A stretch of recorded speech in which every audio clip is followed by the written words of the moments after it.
अस्सलामुअलैकुम। Programme night addition में हम आपको खुशामदीद कहते हैं। नाजरीन, जैसे जैसे गंदम का जो स्कैंडल है ये अनफोल्ड हो रहा है, वैसे वैसे बहुत से नाम सामने आ रहे हैं। मौजूदा हुकूमत, निगरान हुकूमत की इंक्वायरी कैसे करे कि उन्होंने भी बजाते खुद गंदम की गैर ज़रूरी इम्पोर्ट में अपना हिस्सा डाला हुआ है। शहबाज शरीफ की हुकूमत ने भी आते ही लगभग 7 लाख टन गंदम एक ऐसे गरीब मुल्क में इम्पोर्ट कर ली जहाँ ज़राअत को रीढ़ की हड्डी कहा जाता है और जहां अपने किसानों की खड़ी गंदम की फसल सरकार को नजर नहीं आई। इकोनॉमिक कोऑर्डिनेशन कमेटी ने 23 अक्टूबर 2023 को गंदम सरकारी तौर पर दरामद करने की समरी मंजूर की। नवंबर 2023 को ट्रेड कॉरपोरेशन ऑफ पाकिस्तान ने 11 लाख टन गंदम दरामद करने का टेंडर दिया। फिर टीसीपी ने 2 टेंडर्स देने पर भी इस पर कोई बोली नहीं लगी और गंदम प्राइवेट सेक्टर को दरामद करने की इजाज़त दे दी गई। लेकिन हैरत अंगेज तौर पर टीसीपी के टेंडर्स पर कोई बोली ना लगने के बावजूद फिर 17 दिसंबर तक 12 लाख टन गंदम मुल्क में आ चुकी थी। फिर 23 फरवरी 2024 को इजलास में गंदम इंपोर्ट करने की तारीख 1 महीने बढ़ाई गई और ये 31 मार्च कर दी गई। और फिर वफाक ने भी मजीद 15 लाख टन गंदम दरामद करने की इजाज़त दे दी, जिसके बाद मार्च में मौजूदा हुकूमत के वजूद में आने के बाद भी गंदम की जो इम्पोर्ट होने का सिलसिला था ये जारी रहा। वज़ीर आज़म शहबाज शरीफ का ये मानना है कि उन्हें इस सारे मामले में लाइल्म रखा गया, उनके इल्म में नहीं था कि गंदम ऐसे इंपोर्ट हो रही है और जब उन्हें मालूम हुआ तो फौरी तौर पर सेक्रेटरी फूड को उनके ओहदे से हटा दिया गया और फिर एक 4 रुकनी कमेटी भी बना दी गई जो 4 रोज़ में प्राइम मिनिस्टर को रिपोर्ट पेश करने की पाबंद है। अब बदकिस्मती है कि जब इम्पोर्ट के गैर ज़रूरी फैसले किए जा रहे थे, एन उस वक्त हमारे मुल्क को डॉलर्स की कमी का सामना था और ये गंदम करोड़ों डॉलर्स देकर मंगवाई गई। हैरान कुन बात यह है कि जो गंदम रशिया, यूक्रेन, बल्गारिया और रोमानिया से इंपोर्ट की गई वो पाकिस्तान में लगभग 3750 रुपए फी मन कॉस्ट की और आज हमारा किसान अपनी बेहतरीन गंदम को 3100 रुपए में बेचने पर मजबूर है। कोई जिम्मेदारी लेने को तैयार नहीं है। हत्ता के निगरान वज़ीर आज़म अनवारुल्लाह काकड़ ने भी 300 अरब रुपए के इस फैसले को अब सूबाई हुकूमतों पर डाल दिया है। दूसरी तरफ मुल्तान में न्यूज़ कॉन्फ्रेंस करते हुए सदर किसान इत्तेहाद खालिद खोखर ने मुल्क गिर एहतजाज की कॉल दी और कहा है कि 10 मई को एहतजाज होगा पूरे मुल्क में। क्या कहा ज़रा देखिए। मैंने पाकिस्तान के मुख्तलिफ तंजीमों से सबसे मुशावरत के बाद इस हम नतीजे पे पहुंचे हैं कि हम फौरी तौर पे एहतजाज पे आ जाएं, क्योंकि अब जो हालात हो चुके हैं या तो हम पढ़ ले इन्ना लिल्लाहि व इन्ना इलैहि राजिऊन। क्या ये मुल्क अफोर्ड कर सकता है कि हम ऑलरेडी एक ज़राई मुल्क होने के बावजूद हम 10 से 12 बिलियन डॉलर के एग्रीकल्चर प्रोड्यूस की बाहर से इम्पोर्ट कर रहे हैं। तो हम 10 तारीख को बाद नमाज जुमा हम मुल्तान से एहतजाज शुरू कर रहे हैं और ये एहतजाज पूरे पाकिस्तान में जाएगा।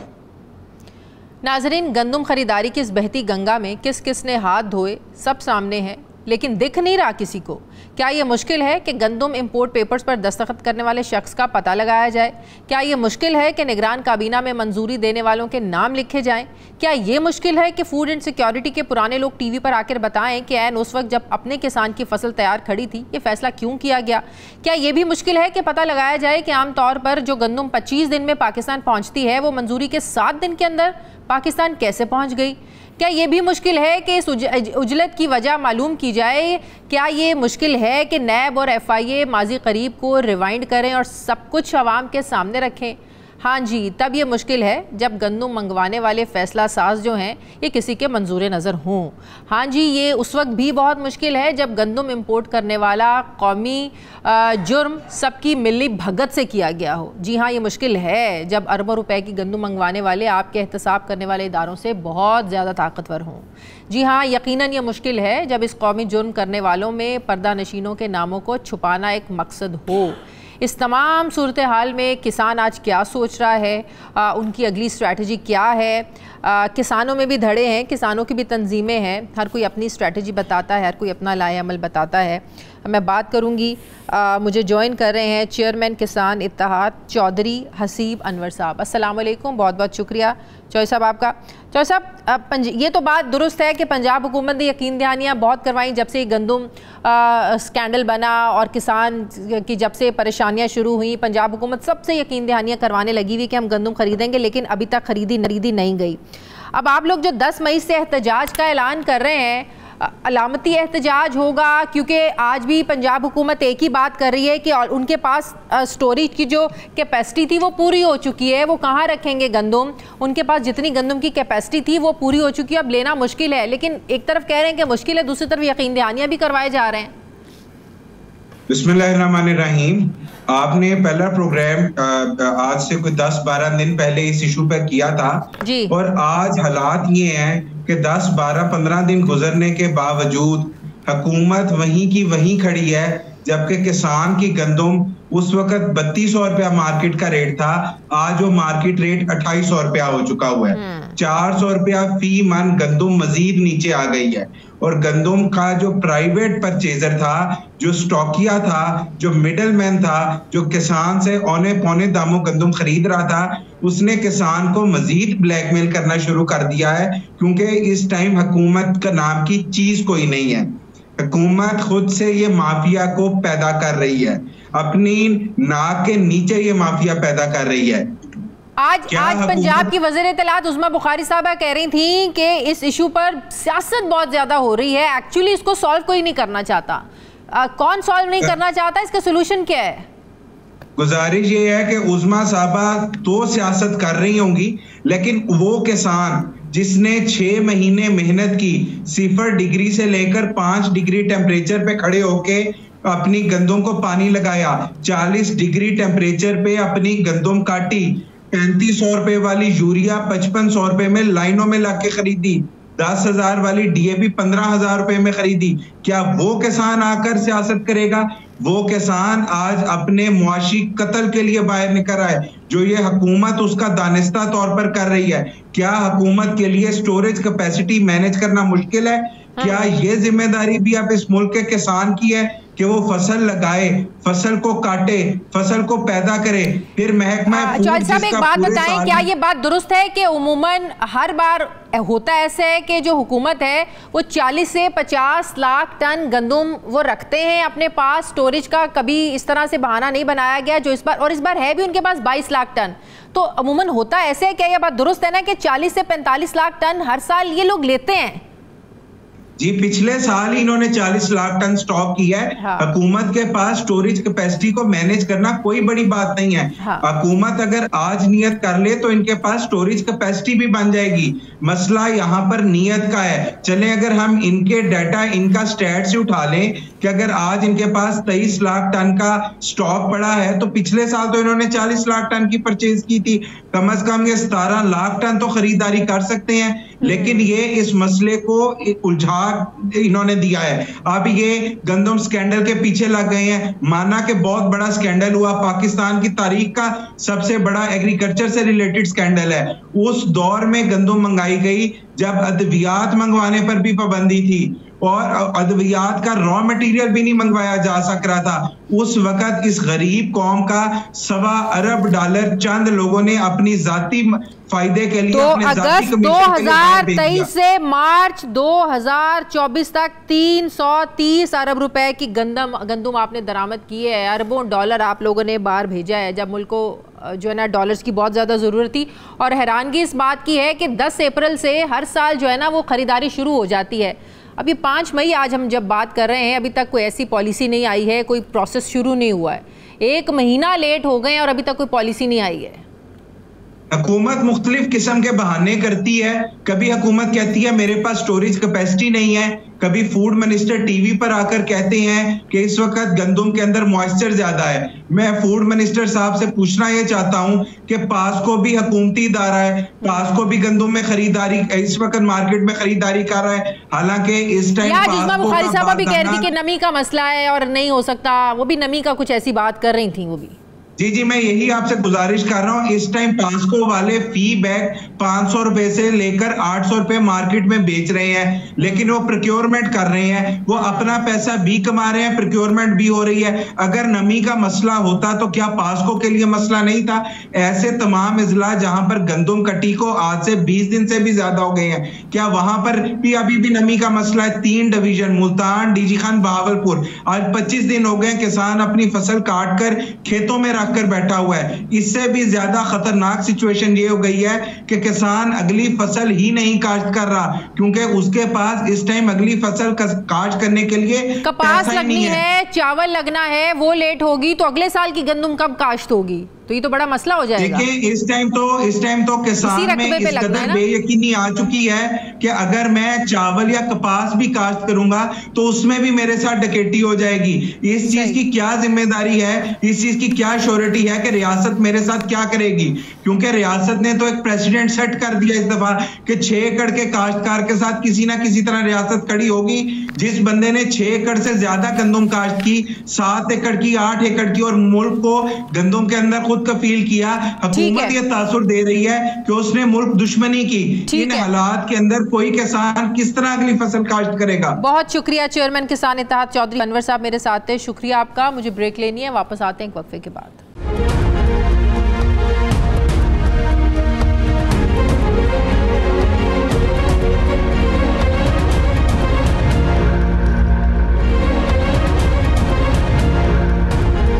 ब्रेक के बाद एक बार फिर से आपको खुशामदीद कहते हैं। नाजरीन, क्या पाकिस्तान तहरीक इंसाफ का जो रवैया है ये मुज़ाकरात वाला है?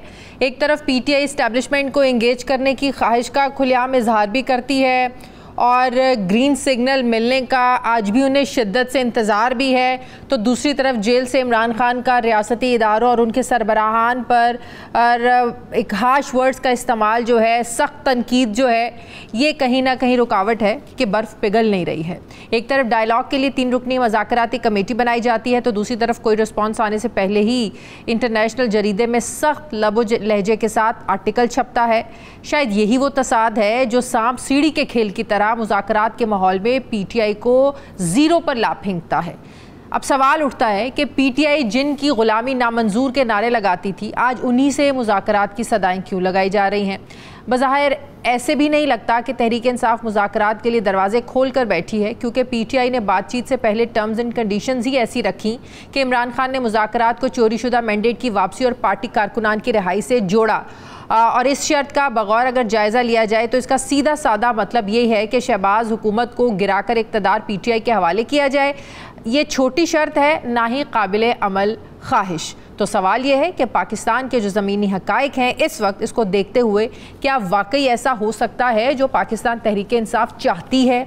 सवाल ये भी है कि इमरान खान ने जो 3 रुकनी कमेटी बनाई है मुज़ाकरात के लिए, वो मुज़ाकरात के लिए आखिर कितनी बाइख्तियार है? किस हद तक इमरान खान ने उनको इख्तियार दिया है बातचीत में?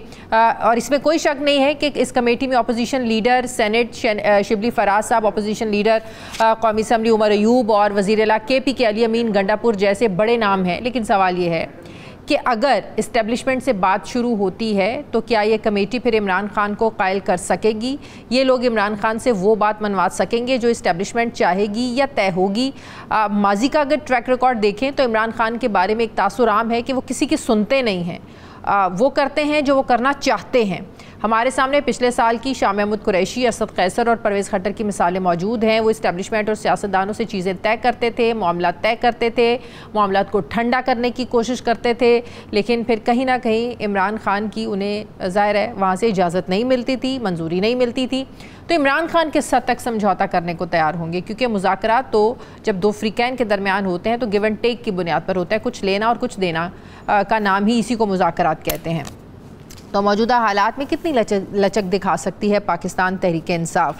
इसी पर मैं बात करूंगी। अली मोहम्मद खान साहब मुझे ज्वाइन कर रहे हैं, पाकिस्तान तहरीक इंसाफ के सीनियर रहनुमा हैं। अस्सलाम वालेकुम, बहुत बहुत शुक्रिया अली मोहम्मद खान साहब आपका। अली मोहम्मद खान साहब, इसमें तो कोई शक नहीं है, अगर आप लोगों ने मुज़ाकराती कमेटी बनाई है तो ये जेस्चर है कि आप लोग मुज़ाकरात करना चाहते हैं, और दूसरी तरफ मुज़ाकरात करने किससे हैं ये भी आप लोगों की तरफ से एक क्लैरिटी इस लिहाज से मिल गई है कि बहुत से आपके रहनुमा हैं जो ये कहते हैं कि हमने बात इस्टेब्लिशमेंट से करनी है। जब हम ये कहते हैं कि सियासतदानों से बात नहीं करनी है तो आप कहते हैं क्यों नहीं करनी है, तो आप लोगों की तरफ से जवाब ये मिलता है कि भाई इनसे बात करें जो अपने 2 वज़ीर नहीं रख सकते हैं, जिनके पास कोई इख्तियार नहीं है, जिनके पास मैंडेट चोरीशुदा है। तो इसका नतीजा ये निकलता है कि मुज़ाकरात करना है आपने शुरू, और ख़त्म भी आप लोगों ने शुरू भी इस्टेब्लिशमेंट से करने और ख़त्म भी वहीं पे होंगे। तो बात यह है कि अगर इस्टेब्लिशमेंट से ही मुज़ाकरात करने हैं तो फिर खान साहब जब उनके बारे में बात करते हैं, आप देखें तो कुछ दिन पहले जो टेलीग्राफ में एक मजमून शाया हुआ, अदलिया के बारे में इतनी सख्त ज़बान इस्तेमाल की गई, आपकी हमारी जो फौजी क़यादत है उसके बारे में इतनी सख्त ज़बान इस्तेमाल की गई।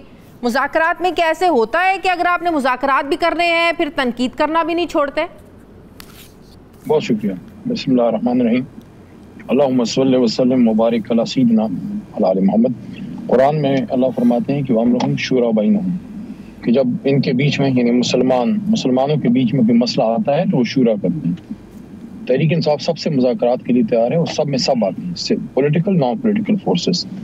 हाँ, बाज़ाब्ता मुज़ाकरात पॉलिटिकल फोर्सेस के आपस में ही जचते हैं, जहाँ बैठक होती है, जहाँ प्रेस टॉक होती है, जहाँ एलामिया जारी होता है।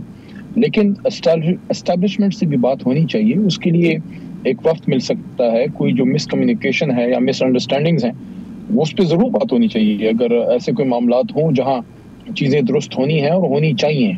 लेकिन बाज़ाब्ता मुज़ाकरात तो मेरे ख्याल में पॉलिटिकल फोर्सेस से ही होने चाहिए।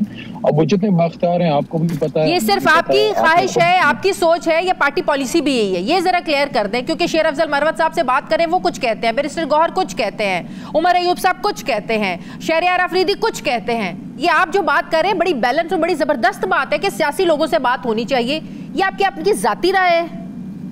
देखिए, मैं अर्ज करता हूँ, वैसे तो ऑफिशियल राय इमरान खान साहब की बैरिस्टर गौहर साहब ही देते हैं, लेकिन वो बैरिस्टर गौहर साहब हमारे कोलीग भी हैं, हमारे कॉमरेड हैं, ओहदे पे बैठे हुए हैं, लेकिन कुछ हम उनके साथ उनके पुराने साथी भी हैं, सीनियर साथी हैं पार्टी के, अपनी अपनी राय सब देते हैं। ये मेरी राय है कि देखिए, अगर हुकूमत मज़ाकरात में संजीदा है तो राना सनाउल्लाह साहब ने कोई बहुत दफ़ा ये बात की है मज़ाकरात की, जरदारी साहब ने भी की है, उनके और भी सीनियर लोगों ने की है। तो मेरे ख्याल में उसकी मुनासिब तरीका तो यही है कि पार्लियामेंट के फ्लोर पे, पार्लियामेंट के फोरम पे उनका एक वफ्द जाए, अपोजिशन चैम्बर में उमर अयूब साहब से मिले, उनको अपनी तजावीज़ दे, वो चीज़ें फिर हम खान साहब के सामने रख देंगे, खान साहब इजाज़त देंगे तो बात आगे चल पड़ेगी।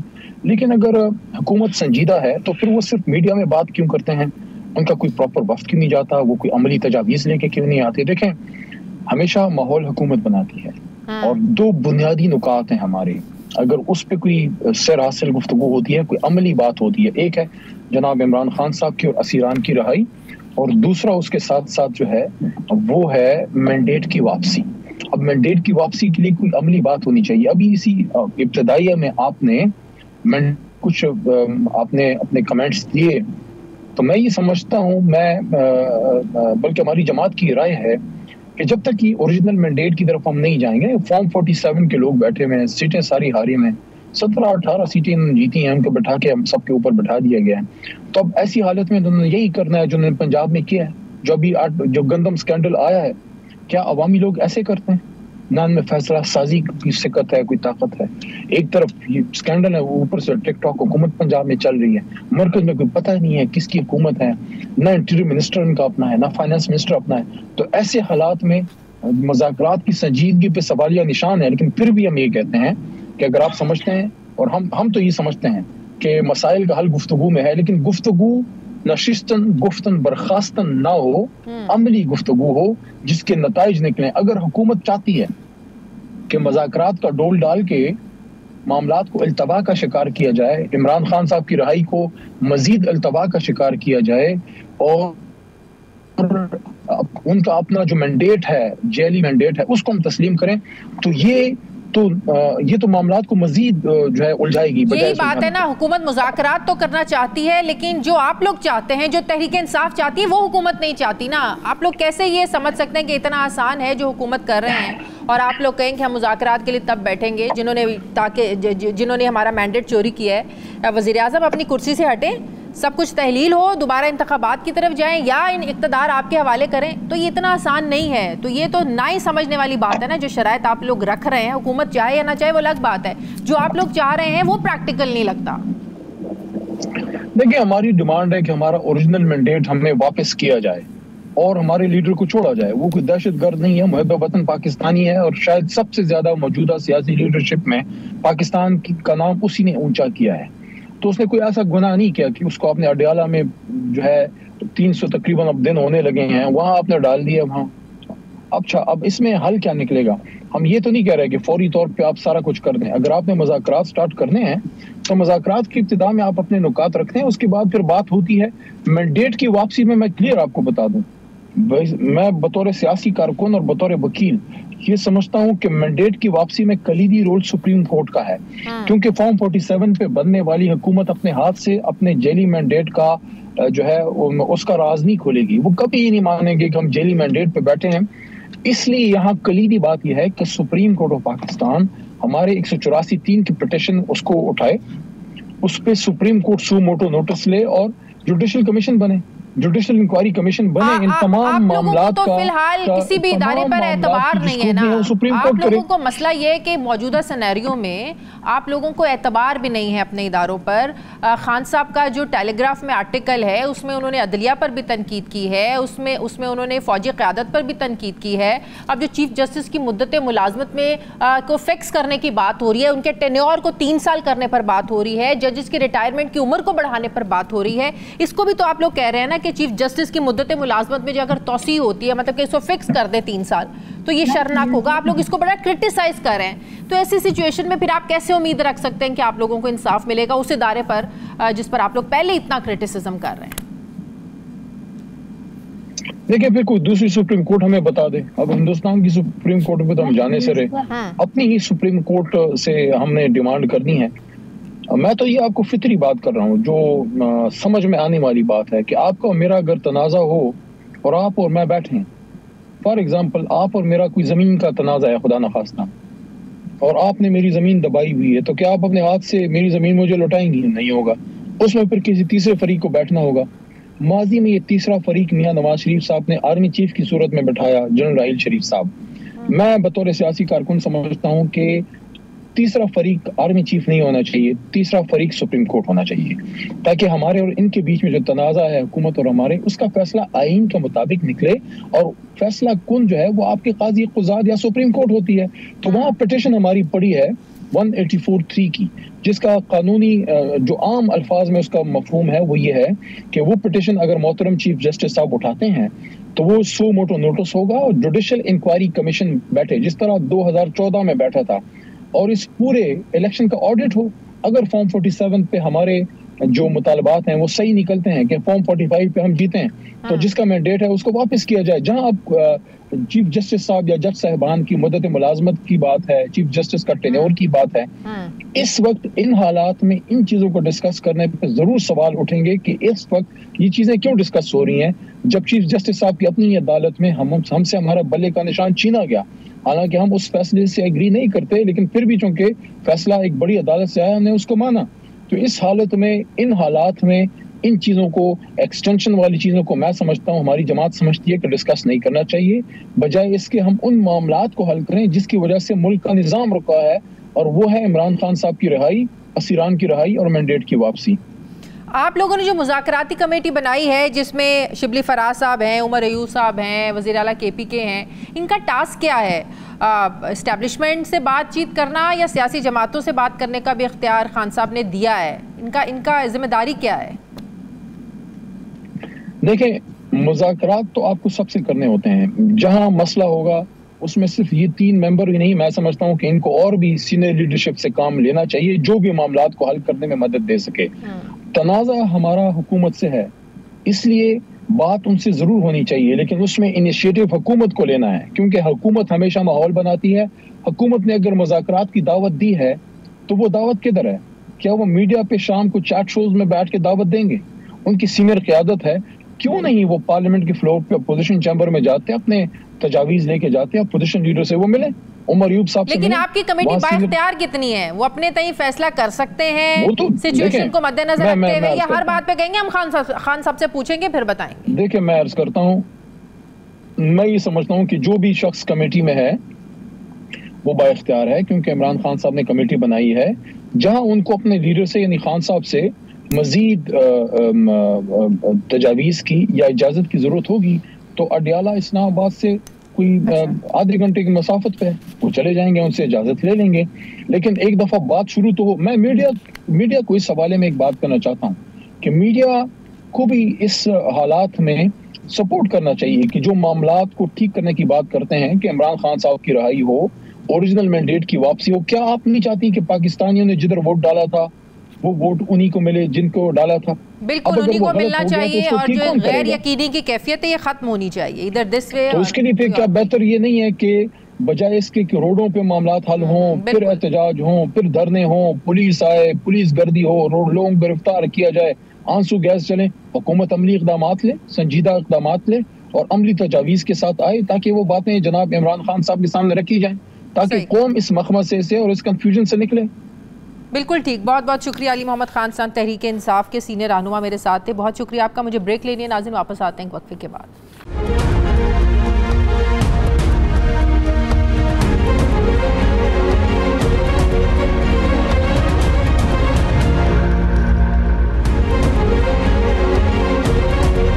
ब्रेक के बाद एक बार फिर से आपको खुशामदीद कहते हैं नाजरीन। पाकिस्तानी सियासत की ये रिवायत रही है कि सियासतदान वजारतों और कुर्सियों की ताक में रहते हैं, लेकिन ये क्या अजीब हुकूमत है जिसमें पाकिस्तान पीपल्स पार्टी आगे आगे है और वजारतें इनके पीछे पीछे हैं। वजारतें देने वाले इत्तेहादी अपनी काबीना में पीपल्स पार्टी की शमूलियत की खबर पर बहुत खुश हैं। अगरचे अभी हतमी फैसला तो नहीं हुआ कि पीपल्स पार्टी कौन कौन से कलमदान संभालेगी, लेकिन ये बात तो ज़बान ज़द-ए-आम है कि पीपल्स पार्टी 8 अहम वजारतें लेने जा रही है। अब इसे हालात की नज़ाकत कहें या एक जरदारी सब पर भारी की सियासी हिकमत अमली कहें, मुस्लिम लीग नून अभी तक उनकी किसी भी डिमांड को रद्द नहीं कर पाई है। सदर मुमलिकत की सीट मांगी, मिल गई, अपने गवर्नर्स मांगे, मिल गए, आईनी ओहदों पर तकर्रियों को अपना हक कहा, वो भी मना नहीं हुआ, और अब मुंह मांगी वजारतें भी इनकी मुंतज़िर हैं। तो यहाँ सवाल ये पैदा होता है कि इसहाक डार को वज़ीर ख़ारजा से नायब वज़ीर आज़म बनाने का फ़ैसला भी क्या बिलावल भुट्टो की एंट्री को मद्देनज़र रखते हुए ही किया गया है? 8 फरवरी के इलेक्शन के बाद पीपल्स पार्टी ने मुस्लिम लीग नवाज़ को हुकूमत बनाने में सपोर्ट किया, लेकिन इत्तेहादी बनने पर बददिली साफ नज़र आई। जाहिर है बिलावल भुट्टो कभी पीडीएम के इत्तेहाद को गलती कहते रहे तो कभी इलेक्शन कैंपेन में नून लीग को महंगाई लीग का नाम देते रहे। पीडीएम की हुकूमत में किए गए मुश्किल फैसलों से खुद को बरी ज़िम्मा भी बिलावल भुट्टो करते रहे। तो सवाल ये भी है कि अब हुकूमत बल्कि काबीना में बाकायदा शमूलियत पर कोई शक तो नहीं। सियासी तज्ज़ियाकार तो ये कहते हैं कि पीपल्स पार्टी हुकूमत के मज़े भी ले रही है और आवाम के लिए किए गए मुश्किल फ़ैसलों की ज़िम्मेदारी भी नहीं ले रही है। दूसरी तरफ वज़ीर-ए-आज़म शहबाज शरीफ के इर्द गिर्द नवाज़ शरीफ के हम ख्याल साथियों में भी इजाफा हो रहा है, जो उस तरफ इशारा करता है कि नवाज़ शरीफ जो है वो अपनी गिरफ्त को मजबूत करना चाहते हैं। कितना ज़रूरी समझती है पाकिस्तान पीपल्स पार्टी, क्या वाकई वो चाहते हैं कि काबीना में उनकी शमूलियत होनी चाहिए? ये सियासी ज़रूरत है या मुल्क की ज़रूरत को पेश नज़र रखते हुए नून लीग चाहती है कि पीपल्स पार्टी शामिल हो? मैं बात करूंगी मौला बख्श चांडियो साहब, पीपल्स पार्टी के सीनियर रहनुमा मुझे ज्वाइन करें। अस्सलाम वालेकुम, बहुत बहुत शुक्रिया चांडियो साहब आपका। चांडियो साहब, क्या ये बात दुरुस्त है कि पाकिस्तान पीपल्स पार्टी विफाकी हुकूमत का हिस्सा बनने जा रही है? कोई मजबूरी है, कोई दबाव है? 8 वजारतों की बात हो रही है कि 8 वजारतें मिलने जा रही हैं पाकिस्तान पीपल्स पार्टी को। बीबी आपकी मेहरबानी, हमने कभी मजबूरियों में सियासत की नहीं। हमने जब भी की अपने नज़रिए की बुनियाद पर की और मुल्क की ज़रूरतों की बुनियाद पर की। पाकिस्तान के हालात क्या तकाजा करते, एक सियासी पार्टी को वो तकाज़ाओं पर पूरा उतरना चाहिए। पीपल्स पार्टी ने ऐसा ही किया है। हम राज़ी न थे, पार्टी राज़ी न थी, लेकिन बिलावल साहब वज़ीर ख़ारजा बने और उन्होंने पाकिस्तान का वक़ार बढ़ाया। आपने देखा वज़ीर शहबाज शरीफ ने उन्होंने खराज तहसीन पेश किया। अब भी हालात अगर इस किस्म के, मुझे इल्म नहीं है, पहली बात तो मुझे इल्म नहीं है कि अभी वो वजारतें ले रही हैं, लेकिन अगर हालात के मुताबिक कोई फ़ैसला करेंगी तो इंशाअल्लाह ताला उनका फ़ैसला हुब्बुल वतनी पर मुनहसर होगा और पाकिस्तान को बहरानों में से निकालने के लिए एक अच्छा कदम साबित होगा। पहले भी मुल्क को बहरानों से ही निकालना चाहते थे तो ही पीडीएम की हुकूमत 16 महीने चली ना, लेकिन बाद में उसी हुकूमत में रहना गलती करार देते रहे बिलावल भुट्टो साहब। वो जिम्मेदारियां लेने से इनकारी रहे, वो महंगाई से अपने आप को बरी ज़िम्मा करार देते रहे, सारी जिम्मेदारियां वो नून लीग पर डालते रहे। तो बात यह है कि तब अगर ये गलती थी तो वो गलती अब दुरुस्त कैसे हो सकती है? तब अगर उनके साथ चलना गलती थी तो अब कैसे ठीक? देखिए जब पार्टी इत्तेहादी जमायतों की हुकूमत हो तो वहाँ तमाम जमायतें अपने अपने तौर पे किरदार अदा करती हैं। तो लिहाजा उनका यकीनी तौर पे उनका जो नतीजा है वो एक पार्टी की कामयाबी तो नहीं मानी जाएगी। गलती हाँ, हमने कभी भी हुकूमत में रहते हुए नून लीग से अलहदगी का कभी इजहार नहीं किया कि हम हुकूमत के साथ नहीं हैं या शहबाज शरीफ साहब के साथ नहीं है। बिलावल साहब ने जब भी बात की हुकूमत की मिलकर की, शहबाज शरीफ को वज़ीर-ए-आज़म माना, वज़ीर-ए-आज़म की बात पर चले, हमने इनकी चीज़ें बनी। हाँ, लेकिन क्योंकि इत्तेहादी हुकूमत होती है तो कुछ तहफ़्फ़ुज़ात रह जाते हैं पार्टियों के। हमारे भी थे, हमने भी एतराज़ किया था कि सैलाब के ज़माने में हमारे सिंध के जो हुकूक थे, सिंध का जो मसला था, उनको अवलियत नहीं दी गई, तो हमने एहतजाज भी किया। ये कोई बुरी बात नहीं है, एहतजाज करना बुरी बात नहीं होता, और न हम कहते कि इत्तेहाद तोड़ रहे हैं। हाँ, अगर इत्तेहाद अच्छी नीयत से हो और खुली दिल से हम उस पर अमल करें तो अच्छाई भी दे सकते, नतीजा अच्छा भी निकल सकता है। लेकिन अगर पाकिस्तान पीपल्स पार्टी की ख्वाहिश से ज्यादा हुकूमत बहुत सारी आप लोग तो ये कह रहे हैं कि हम मजबूरी के तहत नहीं जाएंगे, ना ही मजबूरी की सियासत करते हैं, लेकिन नून लीग की ये शदीद ख्वाहिश है कि पाकिस्तान पीपल्स पार्टी जो है वो वफाकी काबीना का हिस्सा बने। आप लोगों को भी जिम्मेदारियां मिलनी चाहिए ताकि कल को आप लोग भी जवाबदेह हों। तो ये नून लीग की ख्वाहिश पर फैसला होगा या पाकिस्तान पीपल्स पार्टी भी समझती है कि जाना चाहिए, वफाकी काबीना का हिस्सा बनना है? यकीनी तौर पर जब पीपल्स पार्टी चाहेगी तो जाएगी, जबरदस्ती तो नहीं जाएगी, लेकिन मुल्क के हालात क्या तकादा करते हैं उनके मुताबिक फैसला होगा। और हुकूमत जो वज़ीर-ए-आज़म जो शहबाज शरीफ साहब है वो जो हालात के मुताबिक फैसला करेंगे तो हम उनको भी देखेंगे, अपनी सियासी उसूलों को भी देखेंगे, लेकिन हम तमाम चीज़ों से बढ़कर पाकिस्तान के लोगों के मसाइल को देखते हैं। हम समझते हैं कि अगर हम मिलजुल कर पाकिस्तान के लोगों की मसाइल से जान आज़ाद करा सकें तो मैं अच्छा काम करेंगे। हमारी सारी सियासत इसी बुनियाद पर है, अभी भी जो फैसला करेंगे चेयरमैन वो इसी बुनियाद पर करेंगे। बिलावल भुट्टो ने बतौर वज़ीर ख़ारजा PDM की हुकूमत में 16 महीने काम किया, जिसको बड़ा सराहा भी गया। तो अब भी आप समझते हैं कि अगर 8 वजारतों में बिलावल भुट्टो की जो वजारत होगी वो वजारत ख़ारजा के लिए मौसर हैं? मुझे इल्म नहीं इस बात का कि मैं आपको यकीनी जवाब दे सकूं, लेकिन आपने जो पहले की बात की है तो मेरा ख्याल है उसमें पाकिस्तान के वकार के मुताबिक बिलावल साहब ने बात की। हमने अपनी पार्टी को नहीं देखा। आपको याद है उसी ज़माने में वो उनके बाद उस फैसले से पहले मियां हमारे खान साहब की हुकूमत आई, तो खान साहब जब अमेरिका गए तो क्या कहा था, मैं जाऊंगा AC छीनूंगा, घर का खाना बंद करूंगा, मुलाकातें सख्त करूंगा, ये बातें की थी अमेरिका और अक़वाम मुत्तहिदा में। इन इख्तिलाफी बयानात के बाद भी बिलावल साहब जब गए तो उन्हें जिस अंदाज से बात की पूरे पाकिस्तान ने सराहा। वहाँ किसी साहबी ने उनसे सवाल किया, वो इख्तिलाफी सवाल था, बिलावल साहब ने अपनी जमायत की बात नहीं की। अपनी जमायत को डिफेंड करने के बजाय उन्होंने कहा नहीं, खान साहब पाकिस्तान के वज़ीर-ए-आज़म थे, उन्होंने जो बात की वो पाकिस्तान के वज़ीर-ए-आज़म की बात थी, मैं उसकी बात करता हूँ, उसके खिलाफ नहीं, मैं उसके मौक़िफ़ के खिलाफ नहीं रखूँगा। हम तो हुब्बुल वतन की बात करते हैं बीबी, पाकिस्तान का मसला है, हुब्बुल वतन सियासतदान चाहिए, हुब्बुल वतन कौम परस्त पाकिस्तानी रहनुमा चाहिए, तब मसाइल हल होगा। बहुत शुक्रिया मौला बख्श चांडियो साहब, पाकिस्तान पीपल्स पार्टी के सुबह मेरे साथ थे। मुझे ब्रेक लेनी है नाज़रीन, वापस आते हैं वक्फे के बाद।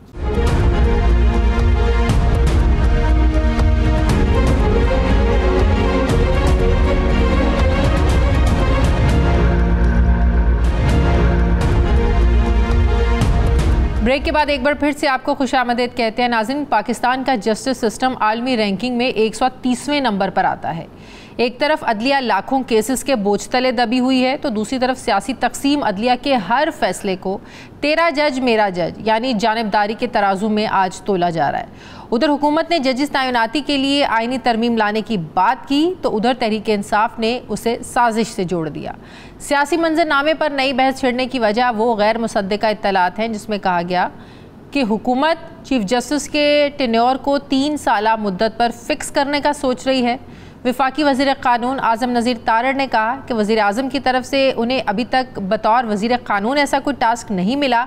हाँ, ऐसी तजावीज़ आई, उसे वो मुस्तरद नहीं करते हैं। अब ये अफवाहें ऐसी हकीकत का रूप धारती इसलिए नज़र आ रही हैं कि हुकूमत के अंदर से चीफ जस्टिस की मुद्दत मुलाजमत को फ़िक्स करने की आवाज़ें उठना शुरू हो गई हैं। वज़ीर आज़म के सियासी मुशीर राना सनाउल्लाह ने तो खुलकर कहा है कि उम्र बढ़ाएं या ना बढ़ाएं, लेकिन चीफ जस्टिस की जो मुद्दत मुलाजमत है, टेन्योर है, इसको फिक्स होना चाहिए। अब देखना ये होगा कि इस हवाले से राना सनाउल्लाह की अप्रोच से इत्तफाक करने वाले हुकूमत के अंदर कितने लोग हैं। राना सनाउल्लाह ने हाई कोर्ट और सुप्रीम कोर्ट के जजेस की रिटायरमेंट की उम्र भी सेम करने की बात की है, क्योंकि इस वक्त हाई कोर्ट्स के जजेस की रिटायरमेंट एज जो है वो 62 साल है, जबकि सुप्रीम कोर्ट में 65 साल है। इस फ़र्क को दूर करना क्यों ज़रूरी है, इस हवाले से अदलिया और वकला बिरादरी में क्या सोच पाई जाती है। हुकूमत की तरफ से जजिस तैनाती के लिए आइन की दफ़ा 175A में तरमीम लाने का इंदिया तो दिया गया है।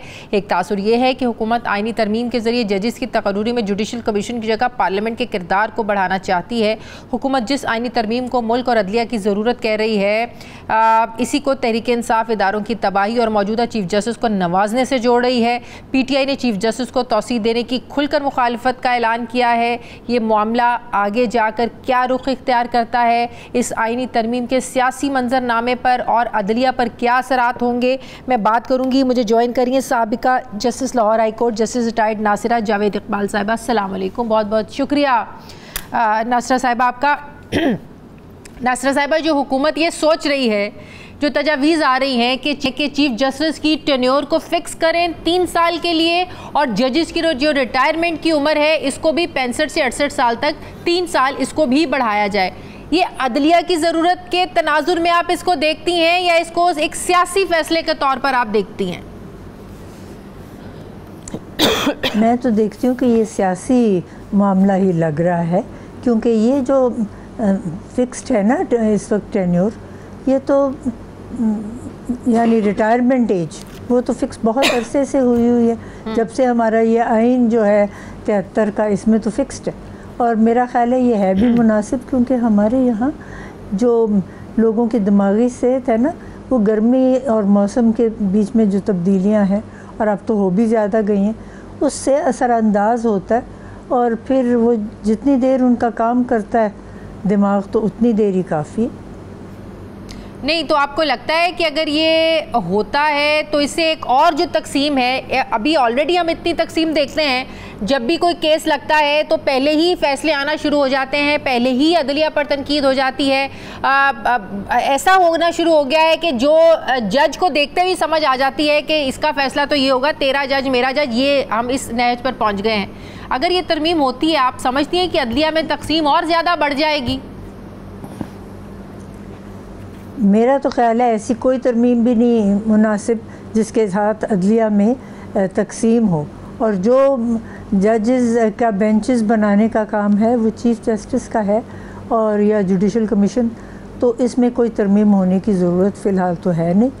और अगर होगी भी तो इस पर बड़ा गौर और उसके ऊपर पहले सोच विचार करनी पड़ेगी, फिर बजाय इसके कि बगैर सोचे समझे कोई ऐसी तरमीम हम कानून में लाएँ जो बाद में हमें सताएं। क्योंकि ये पहले भी एक दफ़ा हुआ था कि 3 साल इन्होंने कहा था, 3 साल से ज़्यादा कोई चीफ़ जस्टिस अदालत का नहीं रह सकता। उन ज़मानों में शायद सरदार मोहम्मद इकबाल साहब थे हमारे चीफ़ जस्टिस, उनका भी काफ़ी लंबा वक्त था, लेकिन 3 साल के बाद उन्होंने ये फ़ैसला किया कि ये रिटायर हो जाएंगे, तो उन्होंने पहले ही इस्तीफ़ा दे दिया। तो ये कुछ मुंह का मज़ा अच्छा नहीं रहता, और मेरा तो ख्याल है ये इसमें तब्दीली नहीं आनी चाहिए। लेकिन हुकूमत इसको इस नज़रिए से देखती है, या वो जो उज़्र बता रहे हैं, जो वजूहात बता रहे हैं, वो कहते हैं कि हम चाहते हैं कि जुडिशल कमीशन और जो पार्लियामेंट है जजिस की तकर्रुरी के हवाले से, इसमें दोनों का इख्तियार जो है वो बराबर होना चाहिए। लेकिन आपने देखा जब 19वीं तरमीम हुई तो इसमें चीफ जस्टिस की जो एक फ़ाइनल डिसीजन है उसको ज़्यादा फिर अहमियत दी गई। तो इस जो हुकूमत जो वजह बता रही है कि आप समझती हैं कि जो पार्लियामेंट के इख्तियार की वो बात करेंगे, पार्लियामेंट का भी उतना इख्तियार होना चाहिए, ये दुरुस्त है क्या? ये नहीं, मेरा ख्याल है ये जो 3 हमारे हैं ना इदारे रियासत के, मुकन्नना और इंतज़ामिया और जो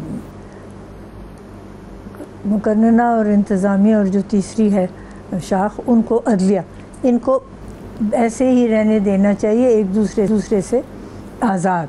और एक दूसरे के मामलात में ये अगर बहुत ज़्यादा करेंगे मुदाखलत तो इससे कोई फ़ायदा नहीं होगा, नुकसान होने का इम्कान है। लेकिन ये इख्तियार पार्लियामेंट का नहीं होना चाहिए, जजिस की तकर्रुरी के हवाले से ज़्यादा इख्तियार पहले तो ऐसे ही था। नहीं अच्छा, मेरा ख्याल है जुडिशल कमीशन करे या चीफ जस्टिस करे, लेकिन इसमें पार्लियामान का कोई मुदाखलत ज़्यादा नहीं होनी चाहिए, क्योंकि फिर वो अपनी मर्ज़ी के जज लगाएंगे तो इससे किसी को फ़ायदा नहीं होगा। लेकिन मौजूदा सिनेरियो भी तो ऐसा ही चल रहा है ना। आप देखें कि मौजूदा जो चीफ जस्टिस हैं वो ज़ेर अताब हैं पीटीआई के, पीटीआई तनकीद करती है, वो कहते हैं कि हमें इन अदालतों से, मौजूदा चीफ जस्टिस से हमें तो किसी किस्म के इंसाफ की उम्मीद ही नहीं है। और वही जो इस आईनी तरमीम को देखते भी इस पैराए में है, क्योंकि जस्टिस काजी फैज़ ईसा के दौर में तहरीक इंसाफ ये समझती है कि उन्हें ज़्यादा ग्रिल किया गया, उन पर ज़्यादा जो है वो उनके साथ ज़्यादतियाँ हुई। ये तहरीक इंसाफ का ये मौक़िफ़ है। तो इस तनाजुर में तो आप ये तहरीक इंसाफ तो समझते हैं कि सियासी तौर पर ये सब कुछ हो रहा है और मौजूदा हालात में ये नहीं होना चाहिए। मैं नहीं समझती कि इसमें काजी फैज़ ईसा जो है वो कोई इम्तियाजी रवैया रख रहे हैं।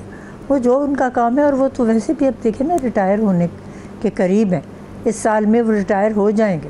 तो जब रिटायर हो जाएंगे तो जो भी चीफ जज अगले आएंगे फिर उनके साथ जो इनका होगा रवैया पीटीआई का वो पता लग जाएगा। पीटीआई का तो इस वक्त ये है ना कि उनके जो हैं बानी वो जेल में है और उनको आज़ादी देने की कोई फ़िलहाल नई तहरीक चल रही, तो इससे उनको तो लेकिन अक्टूबर में आप देखें ना, जस्टिस काजी फैज़ ईसा अक्टूबर में रिटायर्ड हो रहे हैं, उसके बाद जस्टिस मंसूर साहब की बारी है, उन्होंने चीफ जस्टिस बनना है, उसके बाद जस्टिस मुनीब साहब की बारी है।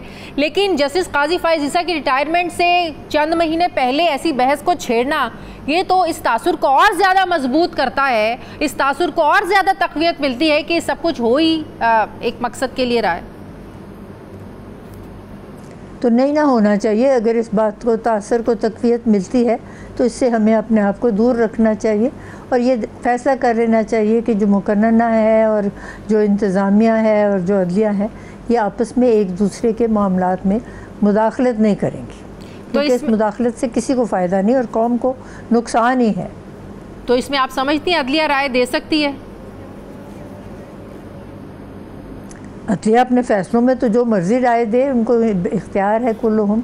इसलिए इस वक्त तो मसला हमारा सबसे बड़ा ये है कि जजेस अदलिया में उनका जो है तादाद वो ऐसे बड़ी नहीं है जिस तरह की हमारी आबादी बड़ी है। आबादी बहुत ज़्यादा हो गई है, उनके आपस में मसाइल बन जाते हैं, लोगों के झगड़े बड़े हो रहे हैं, अदालतों में केस बहुत ज़्यादा आते हैं, अदालतें वहीं की वहीं हैं जिस तरह की वो पहले थी।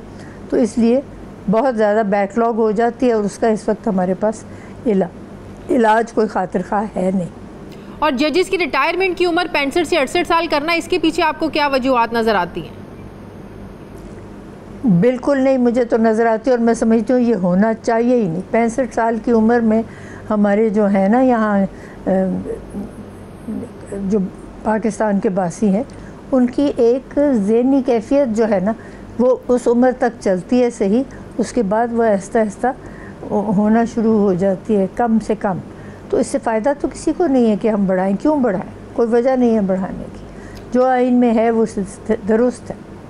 लेकिन अगर इस तरह की कोई आईनी तरमीम लाई जाती है तो अदलिया में आप नहीं समझती कि इस लिहाज से तकसीम और ज़्यादा बढ़ जाएगी, बहुत से लोगों के साथ ज़्यादतियाँ हो जाएंगी, जिन्होंने चीफ जस्टिस बनना है उनको और वेट करना पड़ेगा, उसके बाद वाले जो हैं वो रिटायरमेंट की उम्र को पहुँच जाएंगे, तो एक तकसीम बहुत ज़्यादा बढ़ जाएगी। बिल्कुल बिल्कुल आपने सही फरमाया। तो इस तरह की तकसीम को हमें इनकरेज नहीं करना चाहिए, हमें ऐसी तकसीम चाहिए ही नहीं जिससे ये तीनों जो इदारे हैं रियासत के ये आपस में एक दूसरे को एक शुबे की नज़र से देखें। ऐसा होना ही नहीं चाहिए। पार्लियामान का तो ख़ास तौर पर मुदाखलत कम से कम होनी चाहिए। लेकिन हुकूमत को फिर आपको क्या लगता है, जो बातें आप कर रही हैं हुकूमत को ये बातें समझ में नहीं आती है या हुकूमत को मशवरे देने वाले हुकूमत को मुश्किल में डाल रहे हैं? देखिए हुकूमत कौन है पता तो लगता नहीं हमें कि क्या हो रहा है, क्योंकि हर तरफ इसी तरह के लोग विराजमान हैं जिनके बारे में आप कुछ नहीं कह रहे कि ये किस तरह के लोग हैं। तो इन सब के भी तो कुछ ना कुछ होने चाहिए ना, इनके ऊपर कोई मायार होना चाहिए, और इनका भी अदालत में अगर कोई लेके जाए केस तो होनी चाहिए बाकायदा तौर पे कोई मतलब इनको देखने का और जी बिल्कुल इन्वेस्टिगेशन। और इस्लामाबाद हाई कोर्ट के जो 6 जजेस का खत प्रेशर डालने के हवाले से, जो फैमिलीज़ को तंग करना, वीडियोस के हवाले से जो उनकी शिकायत हैं, जो उनकी रिजर्वेशंस हैं, आपको नहीं लगता इस मामले को भी once for all settle down होना चाहिए? अदलिया पर असरअंदाज होने की कोशिश चाहे वो किसी भी तरफ से हो, ये मसला भी वंस फॉर ऑल सेट होना चाहिए। बिल्कुल, और ये तो चीफ़ जस्टिस का काम है ना, और जुडिशल कमीशन का, कि इसके ऊपर अपनी निगाह रखें और देखें कि इसका फ़ैसला मुस्बत हो, और ये इसी तरह नहीं हो कि ये चलता रहे। देखें ना, वो जो कल एक चीफ़ जस्टिस नहीं, एक जज थे बाबर सत्तार, उन्होंने तो सबको नोटिस दे दिया तौहीन अदालत का। तो उन 6 जजेस को पता नहीं क्यों नहीं ये सूझी कि अगर कोई उनके ऊपर प्रेशर डालता था तो तौहीन अदालत का नोटिस दे के उनको जेल में डालते, सब ठीक हो जाता मामला। बिल्कुल फौरी तौर पर। बिल्कुल ठीक है। बहुत शुक्रिया जस्टिस रिटायर्ड नासिरा जावेद इकबाल साहिबा मेरे साथ ही, साबका जस्टिस लाहौर हाई। शुक्रिया आपका। प्रोग्राम का वक्त खत्म हो गया। फीडबैक दें, अपना ख्याल रखें, मुझे इजाज़त दें। अल्लाह हाफ़िज़।